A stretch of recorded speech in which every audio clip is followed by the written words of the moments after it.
you hear? Did you hear? Did you hear? Oh my God, guys. Jake has a podcast. I can't believe Jake has a podcast. Oh my God, Jake has a podcast.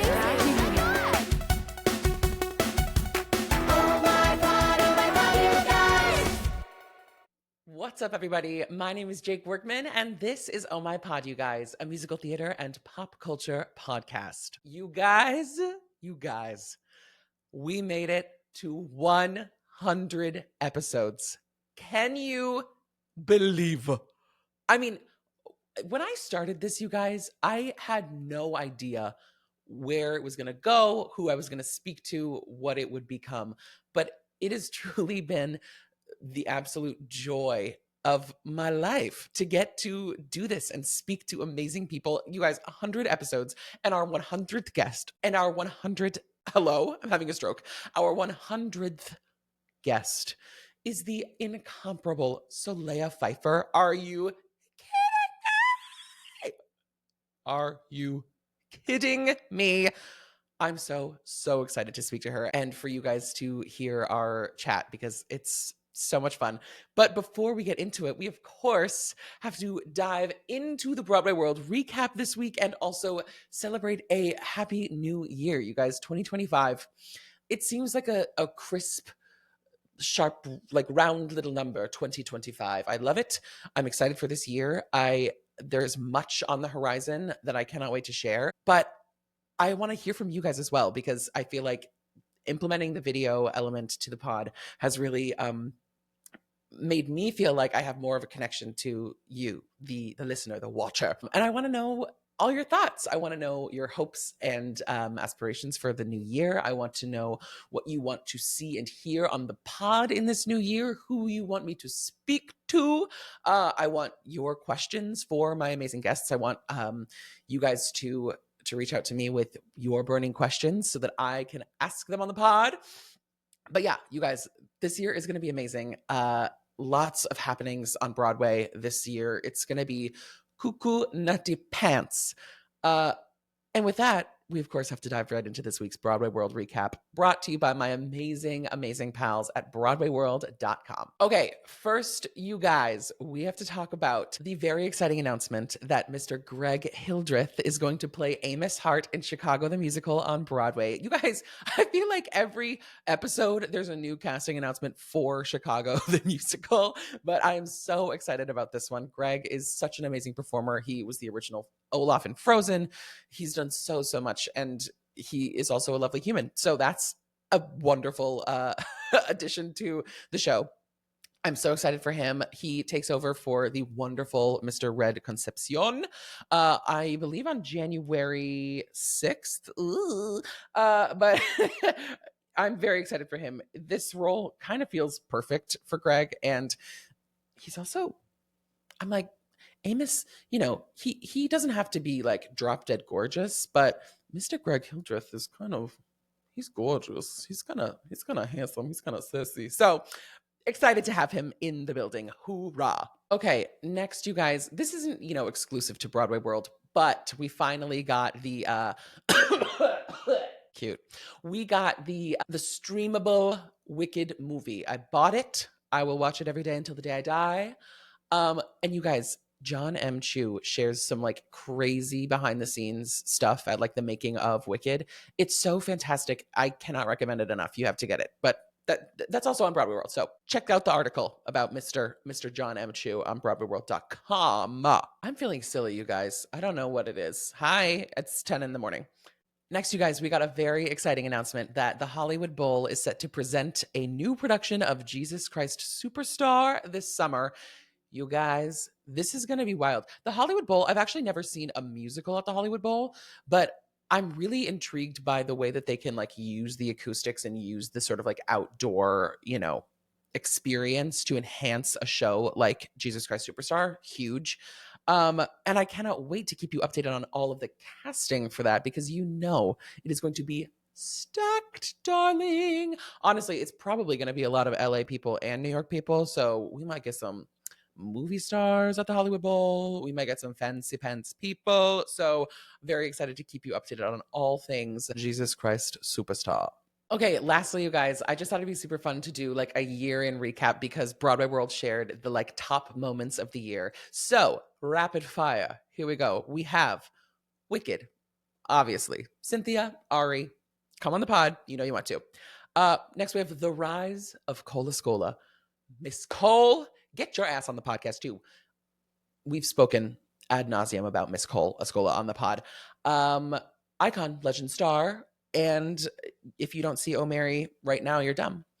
Next, celebrating Gavin Creel. You guys, this shook the Broadway community and beyond. The passing of Gavin Creel. He was an absolutely wonderful and amazing person and performer, and we will never forget him. Yes, we have the rise of Miss Nicole Scherzinger as Norma Desmond on Broadway. And you guys, conflict aside, you know, the drama aside, she kills. She kills. And Miss Patti LuPone endorsed her. Okay? Okay, everyone? So you can zip it because Miss Patti gave her stamp of approval. Swept away, closing, and then announcing that they were coming back for 2 more weeks. Wild. Congrats on closing. That was wild. Kit Connor's Romeo pull-up.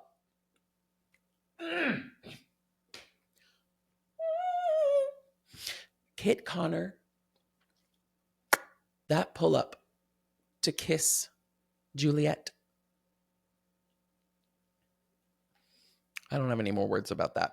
Audra Gypsy. Need I say more? Joy Woods spends her days going viral. Miss Joy Woods, who shook the planet in The Notebook and is now starring as Gypsy Rose Lee in Gypsy. Icon, legend, star. We have another. I actually ran into Joy the other day on the street and I said, "Hey girl, are you Joy?" This is so stupid. I sounded like an idiot. She's probably like, who is this, like, this little gay idiot? I said, "Hey girl, it's so crazy to me that I'm in Chicago and we have like promotional materials." Like, she did the commercial for Chicago and she's on posters and everything, like in the building and like in the merch stand. And she was like, "Yeah, maybe one day they'll stop using those photos," because she's never been in the show. Whatever. Merrily we roll along, darling. The Tonys of it all. That was a wild, wild time. If Miss Jonathan Groff does not get her booty on this podcast, let's just say there will be hell to pay. Okay. And you guys, this has been the Broadway World Recap. Oh, my pod, you guys. I am so excited to welcome my next guest to the show. She is a star of the stage and screen, currently starring as Satine in Broadway's Moulin Rouge. Please welcome Miss Solea Pfeiffer. Hello. Welcome to the pod. Thank you so much for being here. Thank you so much for having me. I'm so excited. Of course. I always ask every guest, where are you calling in from on this fine day? I am calling in from my living room. Gorgeous. I am like, it's that time of year. We don't have central heat in this older building, and so it's just a little bit too hot. Yeah. Yes. You know, it's like, I was like, am I getting a fever or is my furnace just doing its own thing? I know. I don't have control over it either. And it's the type of thing where it's full blast heat, but then I'm also, I have the window open. So it's definitely giving like, I will be sick tomorrow. Thank you. We will be sick. We will just be sick. And this is the new normal, you know? I guess. We'll just learn to live with it. It's okay. I think everyone I know is a little bit sick all the time. Right. Well, Yay. we have so many things to talk about because you have just such an incredible sort of like roster of things that you've been a part of. But I have to say that I personally had the immense pleasure of seeing you play Miss Eva Peron and Evita at New York City Center. Goodness. And that was like a really sort of like affirming thing to watch. It was just like the power of it and the scale of it and everything.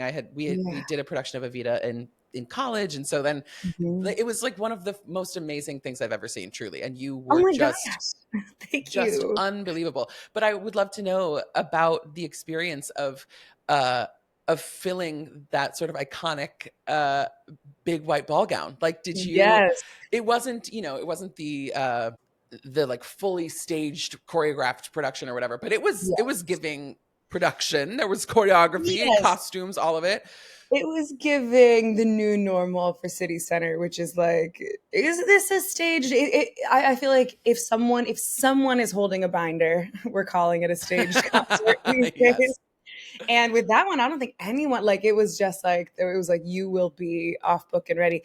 It was, I think when I think of that experience, it was kind of a landmark event in my life. I think it kind of, it really taught me a lot about how to push doubt to the side, because it was one of those things where I knew, City Center is such a like industry event. Like, it's like, people who know the show and have opinions about the show and are really going to care about whether or not you do it justice are coming to that, and being very aware of that coming into it. I was like, oh my God, like, you cannot mess this up. And, I was like, and it was coming right in a time when I had a lot going on. It was a very abundant moment in my life where I had just finished doing Almost Famous out of town. Yeah. And I think I flew directly from that closing night to the first day, like from the airport right to rehearsal for Evita that very next morning. And it was just like, this time in my life where a lot was going on, and there's something very, I think, freeing about not having enough time to overthink everything. It was very much, you know what I mean? It's the work and that's it. And we have an audience. Yeah. Yeah. And I don't know if I'm allowed to swear on this podcast. Maybe we can get it. Say whatever you want. Because I think this is the best advice. I have told it, like, if any of my friends that I have spent time with or been in shows with in the past few years hear this, will be like, oh yes, that is exactly what she says. Mm-hmm. I really adopted the motto of just fuck them. Who told me this? Fuck them. Oh yeah, there's like that iconic photo of it written on the mirror. Yes, you've seen it. Just fuck them, because I'm like, there's kind of, after you've done the work, after there's, when you've done everything you can do, and now it's time to just get out there and do it. Like, just knowing deeply that some people are going to love what you do and some people just are not. And that's just true for any artist anywhere doing, any person anywhere doing anything, it's just like, you have to make peace with the fact that this subjective art form has lovers and she's got haters too. Oh yes. And baby. Especially with, I was like, people are going to be here with their knives out and I had a lot to prove, and so, but like, I would step out through these curtains, and every day it was like a spiritual kind of moment with myself where I would just go, fuck them, and then go out and do my thing. You know what I mean? Yes. And I think that's very, that's big Ava energy. Big as well. Ava, B-E-E. You know what I mean? B-E-E, homie. That B-E-E. And I truly, like, I've never, I think there's that role probably up there as like one of the absolute top moments in pop culture where like the divine feminine is just so celebrated, and like the true, like, I think that character and the way that show, like, it just, something about it really celebrates the power of the divine feminine, her life in general, and the way that that show is where you just get to stand there and hold the attention of everyone. And it was, I don't think I've ever felt quite as much like that bitch. Hell yeah. In that moment. And I mean, it was brilliant. It was so stunning. And also just we'll get into the whole, lore of the vocals, but like Miss Ma'am, the vocals cutting through that score were just unmatched. And I was like, honestly, good thing that they don't have to do this for 1,000+ performances, because this is crazy. No, 100%. I was like, 2 weeks is about as many shows as like anyone should As anyone do that needs to do. role. You know, that's Yes. cute. It's fine. And I'm like, and it made its impact. I was like, Ugh. amazing. You know, if this is the last time that I get to touch this material, like I know I gave it everything I could. So Hell fucking yeah. hell yeah. So before City Center, before all of it, I mean, we have spoken a lot on the pod about like collegiate endeavors, and you of Yeah. course went to the University of Michigan, one of the most like Yes. iconic musical theater programs there is. But even before that, I would love to know what sort of brought you to this world of being an artist. You know, was there music and art in your childhood, in your upbringing, that led you to this? Did you always know you were going to be here? Like, how did it fall into place for you? Yeah. I mean, it's interesting. I feel like at the end of the day, music was always kind of my North Star. And then just my voice, at a certain point when it kind of became clear, that's what I wanted to like follow, the thing that it just kind of kept on being the obvious decision in my life. So I kind of feel like it's probably the very beginning of my life as an artist when I started playing violin. I think I was 4 or 5. Wow. So I was little. And I just knew that I had seen that movie, The Red Violin, according to my parents' lore. I haven't watched the movie in 25 years, but Yeah. um, I started playing violin at a really early age. I went to the Suzuki Institute in Cleveland, Ohio. So I was doing like music theory classes when I was very Yes. little. And then I just really, it really stopped having it stopped being something that I wanted to do as soon as I was a teenager. And it was like when I was 14, like I think that the whole decision was like musical or like drama class and orchestra were the same period at my high school. And it was kind of a decision between the two. And I was like, well, I hate practicing and I love singing. And so that's what I'm going to do. And I just have like, thank God for, public schools that have amazing programs. I went Yes. to a high school called Roosevelt High School in Seattle that had this like insanely developed drama program. And it just kept on being the thing that I really, really loved. And you know what? And I like to say this for a lot of, just because I think it's an interesting part of my growing up. Like I didn't have a lead in anything until my junior year of college. Wow. Like, yes, and it was actually my first equity job. I got to play Sandy and Grace at the Fifth Avenue Theater. I was so Yes. excited, and but that was the first time. So all I knew was that like I at the end, like when I found out I could like study this in college, I was like, that sounds like the best way to spend my time. So I don't think there was ever like it's weird. There really was never like we'll see. It just kind of kept on being the right thing, Wow. Yeah. it never feels like something of like I don't have staged parents really. Like it was just like, oh, I really like this. I love being a part of a cast. I love to laugh. I love to, all these things. I was just like, this is an You? amazing way to spend me of all people. Yeah, no, you know what I mean? Like, and I was just like, and I was for the most part, right? It can be pretty crazy. Oh yeah. This life can really be something else. Girl. But you know what? I'm like, and especially lately, I feel like Broadway has been so abuzz. I'm just like, we will never run out of things to talk about. Like, I'm just like, Not even I started a damn podcast. I'm like, well, listen, somebody's got something to say. So somebody's got something to say. And it turns out everyone has everything to say. I'm just like, this opinionated ass community. I'm just like, Girl. It's never ending. And I'm so grateful for that. Okay, so we have to talk about that because I feel like you have such a specific sort of lens or perspective on it, because you have not only originated things and had hands in developing things, but you have also been plugged into things that have been running for a long, long time. Yes. And I think with those types of shows, that comes into play a lot. The judgment and is she going to be better than this person? As good as this person? Like, can you tell me about the experience of being plugged into something that is already a moving train Oh my as a goodness. leading lady? I mean, it's not as if you're just entering into an ensemble, you know, you get to sort Yeah. of find your groove. It's like, oh no, we've listened to the cast recording. We know Mhm. this person did it Yes. like this, and if she doesn't live up to it, we're gonna have something to say on the internet. Like, what the fuck is that?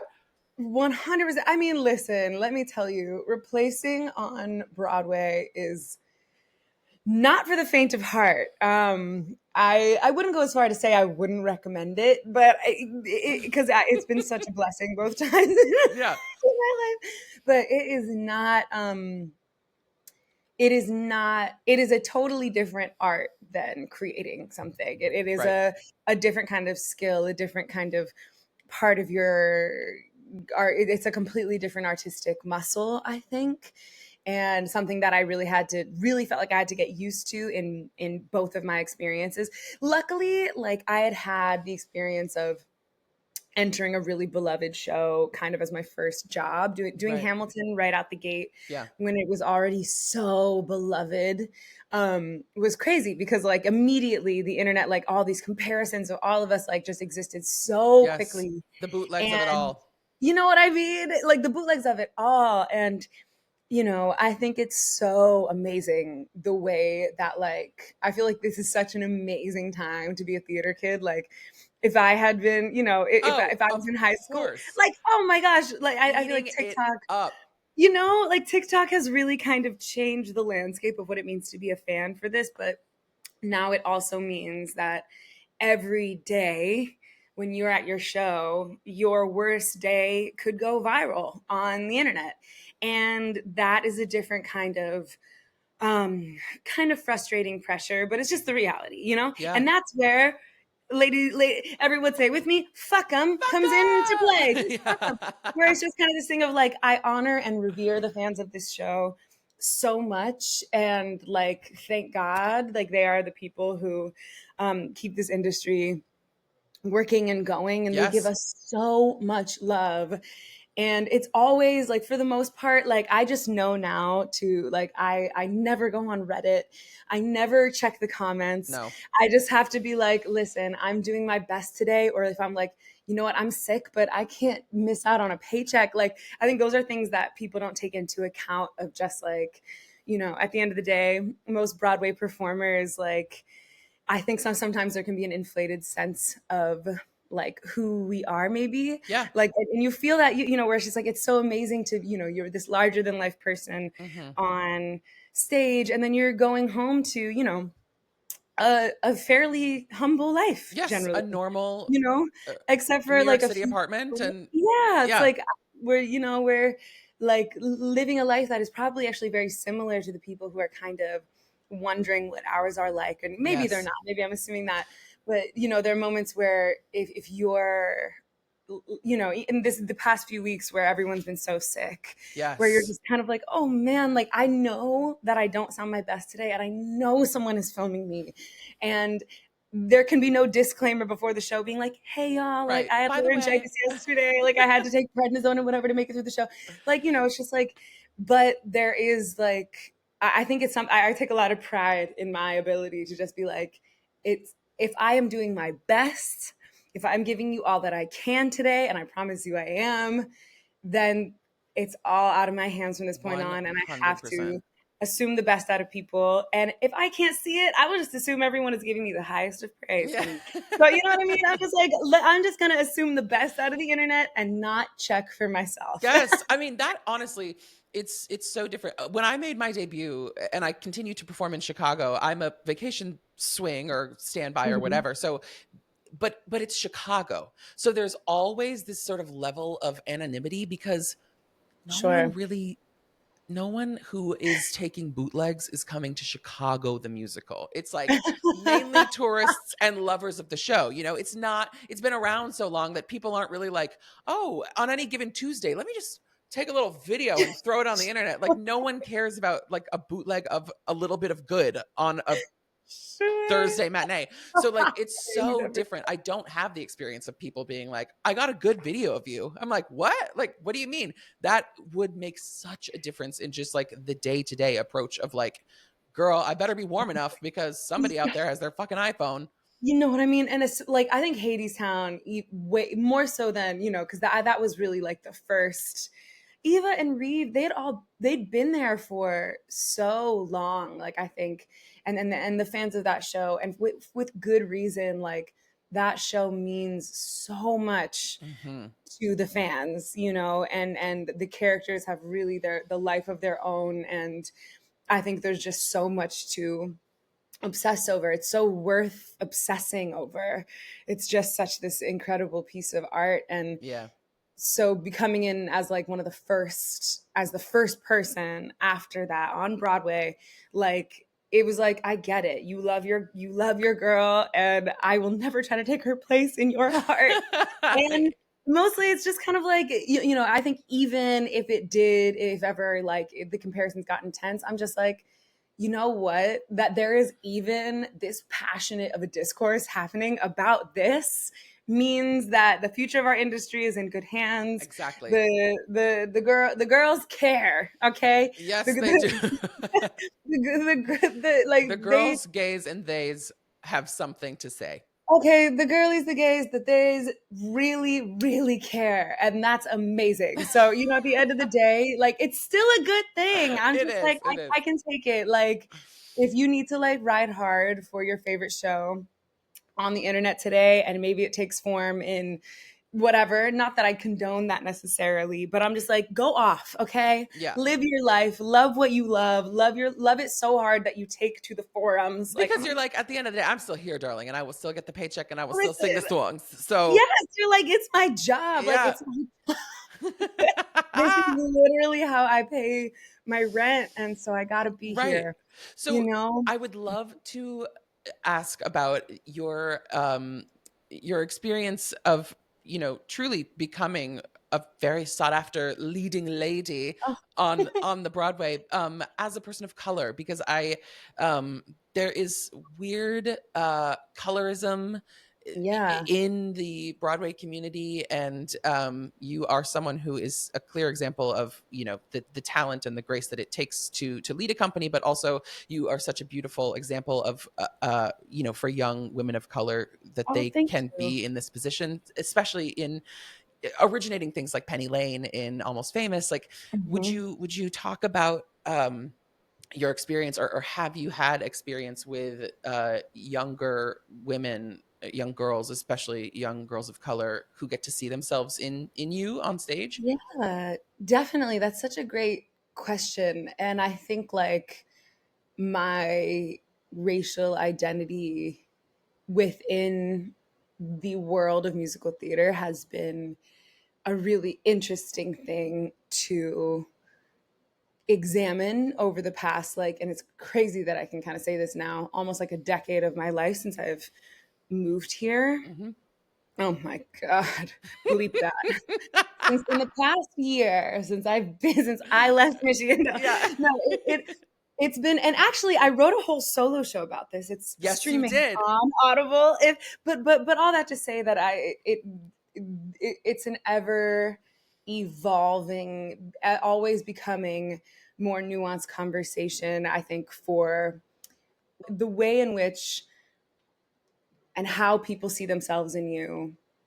Like when you are someone like me who, I am half Black. I am a half Black, half white individual, probably with some other things mixed in there, but that's how I identify.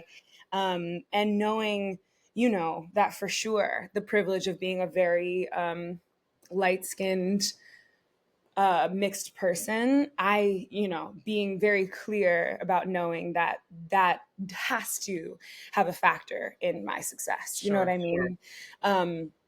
Like really, it's very important to me to always really recognize that in these conversations, that there, especially when I first came to New York, it really felt like there was this push to, especially for women, and I'm excited for men of color to get as many opportunities as we do, because it feels like I have like more often than not, almost always opposite a white man, and love them all, of course. Like I'm living and dating one as we speak. Yes, another Broadway star. But I think that there is just something to be said for there are, when we're talking about the nuances of colorism, that I think in a lot of ways I probably am a fairly safe choice when it comes In the to, eyes of yeah, in the producers and eyes of casting. producers, or yeah.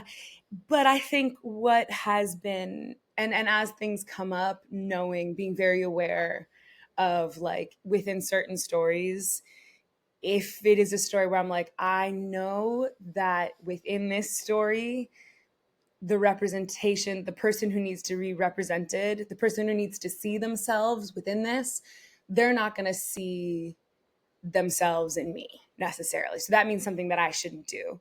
But what has been the space that I am happy to take up, and the space that I have kind of taken up for most of my career, which has been very satisfying, and I think very important as far as, the body of work and the legacy that I want to leave behind, is like doing what was once the dream girl who is, blue-eyed and blonde-haired, like, gets to be someone else. And that means cracking that door open. Yep. And so, like, starting my career kind of with Sandy and Grease and getting to do Penny Lane. And it's definitely a way more nuanced conversation surrounding Eva Peron. And, like, I don't think that's probably not a role that I think I would play in 2025, Sure. but these a lot, and Clara and Line the Piazza, like, Right. all these roles that are, I assumed throughout my childhood and my time in college that I would never get a chance at. Mm-hmm. And then by luck, and timing, I really entered the industry when that was kind of shifting. Yeah. And so to do that, I think, is amazing, because that's like a space that wasn't meant for girls like me to put yourself there and to get that opportunity and to really, like, rise to the occasion and be like, these roles can be for any of us. Like, there's one post that I made right when I had finished like in the Piazza, and it was like one little sentence, but it just said, just remember, like, brown girls can be Clara too. And I got more responses to that than, like, anything else, like, all, like, to this day, and because here's this role in this score, and just, like, so many beautiful scores, and so many of the, like, roles where you get the experience of being, like, absolutely adored.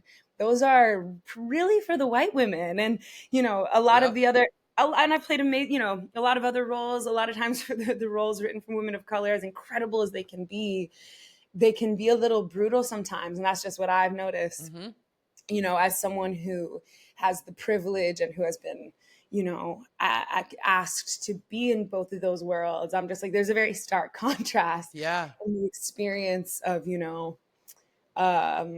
trauma, onstage trauma, or dramatized trauma. Yeah. The And so, commentary on the plight of the Black experience. yes. Yeah.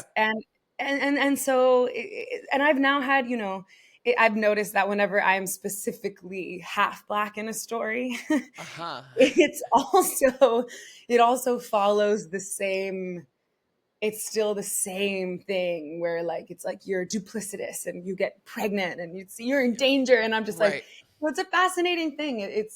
And as, yeah, so now I've been so lucky to have such a kind of wide stretch of experience. But I think it's a conversation, especially for mixed people, that is, because the language is getting a lot more clear. Yeah. I think it's still, it's like a lot of times we have agents that they don't understand the nuance. The people who are making a lot of these decisions, Yes. you know, they don't necessarily have the language or the wisdom or the experience Yeah. to know, the nuances of what it means to choose someone Totally. to represent, a demographic of people or an understanding of people. And so a lot of it falls to you. And so I Exactly. think that's a question that I've had to ask myself more and more and more, Mhm. as as you realize, it's just kind of like, all right, I have a little more eyes on me this time, and a little more eyes on me this time. And ultimately, like, I just want to be the person I wish I'd had when I was 12 or 13. Totally. And what kind of like trail can you kind of like, if you know, like I feel like you play Sandy once, you open the door a little bit. You play Clara once, you crack that door open. At least you get your foot in there. Or what's really satisfying, let me tell you, like I've done a fair amount of workshops now, where, you know, they'll pair me up with some, you know, it'll be like me and a white man playing opposite each other in this story where, like, you know, they're adapting it and it used to be a white woman and whatever, and they've hired me. And I'm like, well, you've got me really fucked up if you think that I'm not going to make sure this script is now for a woman of color. Like, you are going to amend your script. I'm not the, like, you know what I mean? And even if they don't keep me This beyond is no that, consolation prize, darling. We're yeah, doing, like yeah. this, I'm not the one who's going to make this just like easier for you. Like, you hired me for a reason. Mm-hmm. And, you know, if you, you know what I mean? And so, like, that's been something that has been incredibly important to me as well. Is just like, as you kind of are, if you have the chance to be a part of something at any point in their development process, and be like, all right, well, hey, if I can make sure that this role goes to a girl like me, Hell yeah. you know, or you know, one of my BIPOC sisters, then I'm gonna try and do that. Absolutely. And it's also just, it's so apparent, you know, I mean, in talking about things like Hamilton, where that it really broke every mold, Yes. and you know what it means to play characters that have nothing to do with that. Yes. But I would love to know about your experience coming down on that swing Hey. as the glittering diamond. Girl, Goodness. tell me about playing Satine. Oh my gosh. I mean, I've actually spoken. I had Haley on the pod. Fantastic. Love Haley, We and love Haley. love Miss JoJo. Like, I've seen it multiple times, and it's always just like the most gobsmackingly gorgeous production. But tell me, like, how does that come into play? Does the intersectionality of who you are and who Satine is come to play? Or is it the type of thing where you just disappear into those incredible costumes and singing those songs? And girl, looking into the eyes of one John Cardoza. Oh my God. Girl. Rob. I mean, you know, I think with this show, like, of course, you want to bring yourself to it and you want to, you know, honor your identity, but at the same time, like, Moulin Rouge is like such pure fantasy, you know. Of course. Everything about it is I mean, I will say, like, it had post election, I was really curious. I was like, how is this show going to feel tonight? Yeah. Like, the day after he won. And it was like, okay, well, the world is going to be different now. And I was like, what, like, how is this going to feel? And it ended up feeling actually quite amazing, because it was, you know, this to be able to provide true escapism and also this kind of celebration of femininity, and this story of this woman who at the end of the day says, like, absolutely not, you know, like, Yes. it felt great. And I was just like, I think coming down, this whole show has taught me the power of just being fabulous. You know, like, Yes. it makes me want to walk through the world differently at this moment in my life, and just, like, you know, the power of your womanly wiles, so to speak. And you feel amazing. Like, this is just a show where, like, I think I've the past few shows that I've done have been like these tragic, like, you're always just fucking crying, dude. Like, you know, like, I went from like Ophelia to Eurydice singing to flowers. Yes. Yeah. You know what I mean? And it was so, I got so comfortable with getting so ugly. And that was kind of my thing. I was like, this is my wheelhouse. Like, I know that well now. That doesn't scare me. And so there was something actually kind of like, whew, I was like, whoa. I was actually feeling a little bit of a distance between me and this woman who's supposed to be, you know, like, this the most the hottest girl in Paris. And, you know, I guess sometimes like, but like kind of like with Ava, like you have to, even on your worst day, if you're not feeling cute, you better buckle up, get into that swing, and find that confidence somewhere. Yes. Pull it from your deepest depths and figure out where it is. Because it's really about living the fantasy and selling the fantasy and you know, even pulling the wool over your own eyes sometimes to be like, all right, like, yeah, hey, you know what? I might not feel great today, but my beat is on point. My wig, I'm still what that lace? bitch. Girl, Okay, I'm the still that wig. bitch. The wig is everything. The costumes, the corseting. It's How all do you design. sing in those costumes?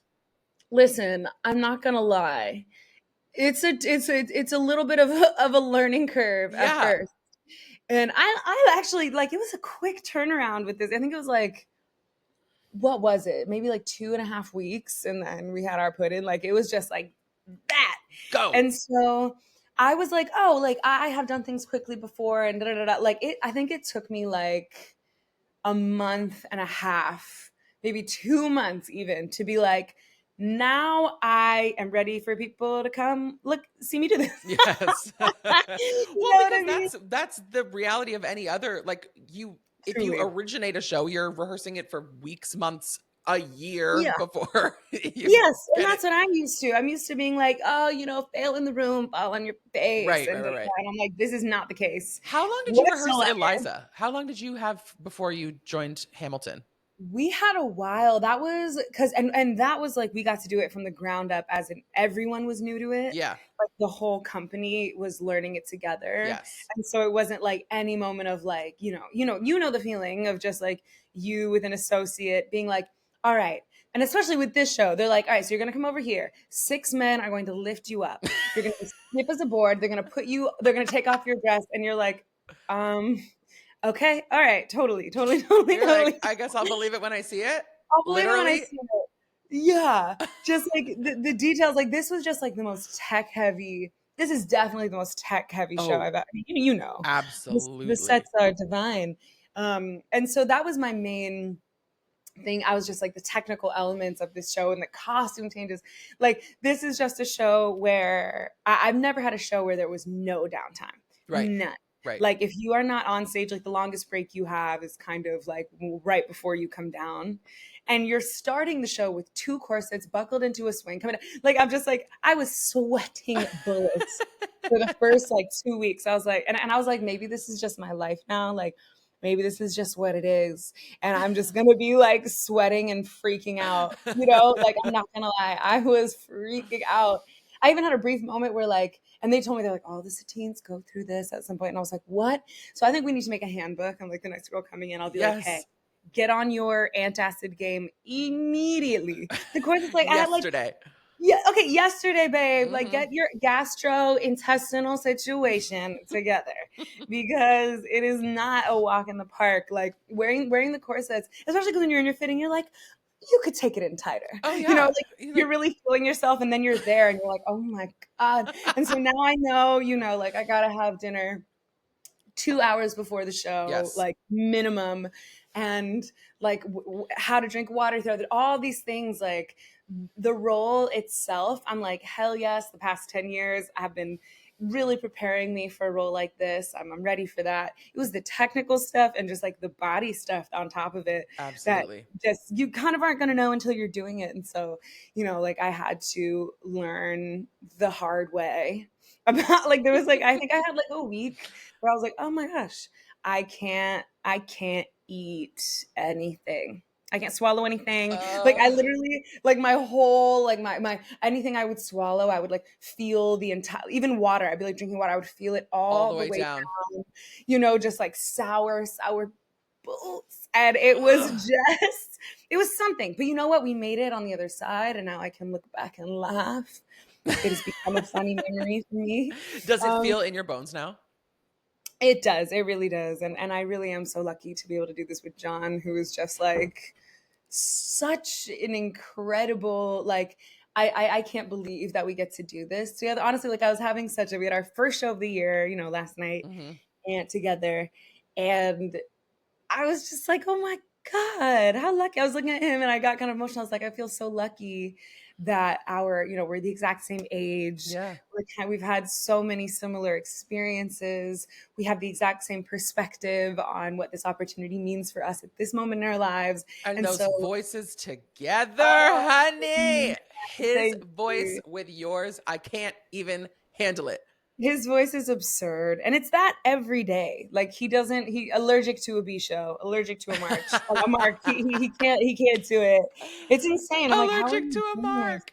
He can't do Oh it. my God, that is so And funny. Wait, okay, so I also really quick, I have to ask you about like the jump between working on stage and working on a jazz man's blues, because yes. you had a very different experience, obviously, doing a full-on feature film that had music Yeah. and everything. Like, what was Yeah. that like working with Tyler Perry and doing Oh my something that gosh. was kind of, I would imagine, out of your comfort zone? Big time out of my comfort zone. I mean, I had like post-pandemic, I when it was kind of clear that we weren't going to be working on stage for a while, Kevin and I were just like, all right, we have just got to put all our focus into our self tapes. And I say this as like a story for anyone listening who's over doing their self tapes. Like that self tape, I remember thinking like, oh my gosh, no one's ever going to believe I'm 16. Like this is, there's no point. And I remember Kevin was just like, just do it. Like, I think you should just, just throw it At up the and wall. just get it done. And this was kind of one of those ones where I was like, okay, just did it. I was just like, like, let's not spend more than like an hour doing this. Like, let's just do it. And that was the only tape that I sent in. I got like a call from Tyler a little bit later, and then got the role. And like that was something that I didn't even think that I should do. And so it's just kind of like it's worth it. It's worth the time. It's worth just go with your instincts and throw something on tape, because you never know, it might just work out. Yeah. But I felt like a fish out of water a bit. And I think when I look back on that experience, and especially because Tyler Perry works at a pace not known to many other filmmakers, I think, Yeah. is what I would say. And he took his longest time with that. Like, I think in his time making films, that might have been one of his like longer processes. And I got to be with, with Joshua Boone, Tony nominee Joshua Boone, and with Yes. Austin Scott. So I was like with two other people from that world. Your world, yeah. Yeah, from other Broadway babies. And but I was kind of like, now I know, it felt like a very like trial by fire, like this is what it's like to be a lead in a movie. And I'm really excited to get the chance to do something like that again at some point in my life. I think I am such a creature of process at this point in my life. Like, it feels amazing to just get to do something and keep on figuring it out. Up until the last day, you're doing something, and there's something terrifying about like, oh well, that is what it is. Yep. And I have to live with it for on the tape rest forever, of my honey. life. Okay. There are things like I think the first time that I watched it, I was so nervous. I was like, I'd been on like an episode of Scandal before that, like, done a little bit of camera work, but a whole movie, I was like, oh my God. And I like nervously, I think, accidentally drank like an entire bottle of wine. And by the end of it, like, I watched the movie, and then I just like, I was just like, I was just like, oh my God, like, this is my first try. You're like, and I'm a star. no, I wish I felt that way. I watched it. I was just like, millions of people are going to see this. And like, this was my very first go. But ultimately, like, when I watched it, I'm like, I'm so proud of it. And I think it's a really beautiful film. And I think it's a very cool artistic departure in the world of Tyler. Yes. Like, to be a part of like, Tyler Perry's universe. Journey. Yeah. And to be Crazy. like, and because he's been at the inception of so many people's careers, like Stardom. Yeah, and so like but like it is, I don't know if watching yourself ever gets less jarring because it feels so far from you, and it's like Yeah. you're like, I did that last year. Yeah. And you're like, that was, I was younger then. I'm a God, different no. human now.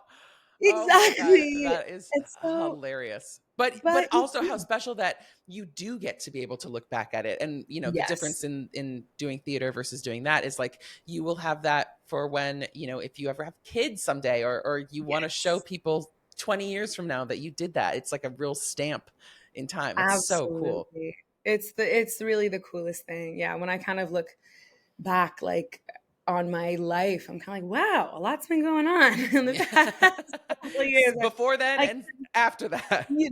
I can't believe it. And then kind of just this sense of like, I've been thinking about this a lot the past few days. And as I think about my life beyond my time in Moulin Rouge, and how like, that feeling of like when you reach a destination and it is different than maybe you thought it was going to be. Yeah. But like, I just feel like the past few years have been a real testament, at least to myself, of like, if you have your sights on something, like you might get it, you might do it. So I think like now, the past few years, like that experience hugely, and getting to do like the show at Audible, like these things where you're like, all of a Yes. sudden your view of yourself just expands, and you're Mhm. like, okay, like I did that. I know what that's like now.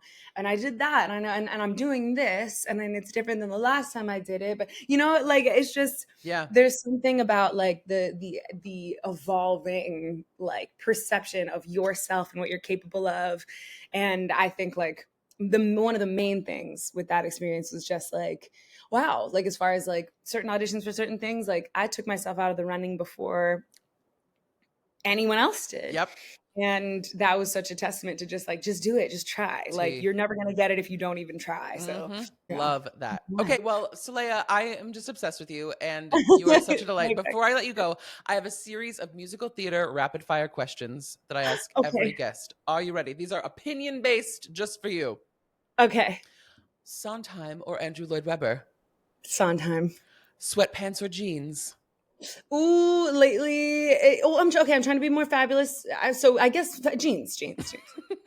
Do you have a favorite musical? I've got a few. Right now, I'd probably have to say Sunday. Oh, I feel like that's the yes. classic answer, Mhm. but Sunday is kind of always up there. Sunday, I'm a big last 5 years girl as well, Oh, but the yes. one that started it all was Rent for me. Ah, Big period. time. Do you have a least favorite musical? I would never say on Oh, here. girl, I would mine is never say. I'll say Footloose. when we're It's the not worst musical recording. in the world. Um, would you ever like to do a Broadway play? Hell yes, absolutely. Hire her. Are you a morning person or a night owl? Night owl. Me I am too. not a morning girl in the absolutely fucking least. Like, do not wake me up Ah, ever. Golden age or contemporary? Ooh, God, I think I gotta say contemporary. Love. Do you have a favorite role that you've ever played? Oh my gosh. Oh my gosh. A favorite. I mean, I've really been spoiled like so much. Yes, you have. Listen, I've got love for all my girls. All the girls. They're all And so different. they're all so different, and Mhm. they have a different place in my heart. Love So that. don't make me choose. Don't make me choose. Oh Um, my coffee or tea? Ever since my reflux got crazy, I have to be a tea girl. But my parents got us an espresso machine for Ooh. Christmas that we have not. I'm drinking the worst macchiato. I don't even know what to call this. I'm drinking really subpar glass of something. Delicious. The hardest show you've ever done. Oh yes, the hardest show. You know, I think in a way, even though it was probably the least stage time, I think Hamlet and just the way that the role had been directed was like such a I'll answer it rapidly, just like going there emotionally every night. I like felt so sick coming home every night, like shows like that where you're just like really having to go for it, and like it takes such a toll on you. Yes. And it was extremely satisfying, but you're diva down big Miss time. Ophelia, diva down. Ophelia Payne. Okay. What is your favorite costume in Moulin Rouge? Oh my gosh. My favorite is the one that's like on stage the least, which is the green fairy. It's so sexy and cute. Gorgeous. And I wish I could wear it all the time. Who is the silliest cast member in Moulin Rouge? Oh my gosh. The silliest Pepe Munoz. Pepe Munoz. Pepe Munoz is the most delightful human being you've ever met in your life. I guarantee it. Could you think of your biggest Moulin Rouge mishap? Oh my goodness. Probably it happened during my put-in, but I could not get down out of that swing. I couldn't. I had too long of nails and I couldn't undo it. And it was like all this excitement, here we go. And then I was like, diamonds are forever and never. And I'm stuck. And there I was. So I learned a lesson that day, but it's never happened since. Oh my God. Do you have any pre-Moulin Rouge rituals? I need to, well, the cool thing about the show, so I've got like at half hour, I'm basically with my dresser and like our hair supervisor from that point on. And so I like to just play, like, I need to get hyped. I'm someone who like, I need to get my blood pumping and I need to get, especially with the show, like I need to feel sexy. And so I've been playing Victoria Monet and Sabrina Carpenter a lot. Yes. Those are, those women are the vibe when it comes to getting into the Satine state of mind. Love. Sure. Well, Solea, my last question for you is a question I ask every single guest, which is, what is one thing that you would tell baby Solea? Oh my gosh. I would tell baby Solea, girl, just start loving yourself now. You're so worth it. You're so cute and cool and funny. And everyone in high school whomever made you feel bad about yourself is literally going to be more boring and basic in their adult life than you even imagined. Period. So, and it's going to feel amazing that day when you realize you have officially unfollowed every single one of them. All right? So that's what I'll say. Well, that's what I'd say.